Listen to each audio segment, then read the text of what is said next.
Isang send-off ceremony ang idinaos ng Philippine Olympic Committee para sa koponan ng Pilipinas na lalahok sa SEA Games sa Singapore.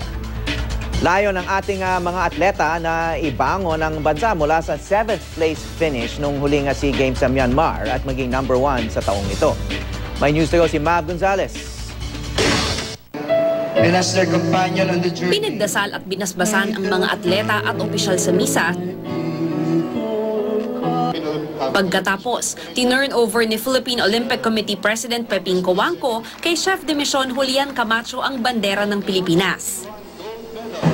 Ako, target ko ako, 1.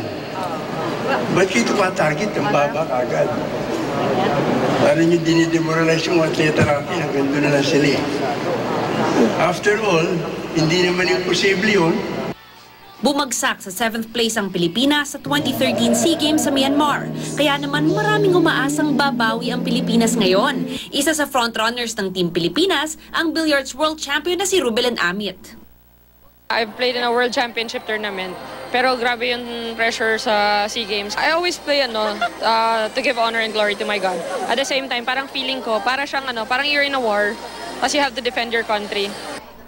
Si Rene Herrera, 5-time SEA Games gold medalist sa 3,000 meters steeplechase. Hindi nakasali noong 2013 dahil sa injury, kaya gusto niyang bumawi ngayon.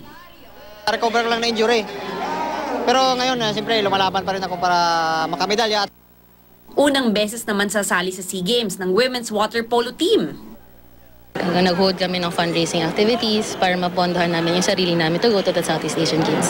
Gusto namin manalo doon at ma-prove namin na kaya namin. Inaasahang mananalo ang Pilipinas sa men's basketball, archery, contact sports, swimming, softball, rugby, billiards at athletics.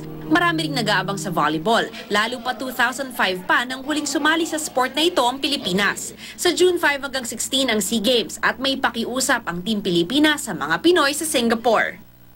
Cheer for our teams during the game para at least parang feel at home na rin. Mav Gonzalez, GMA News.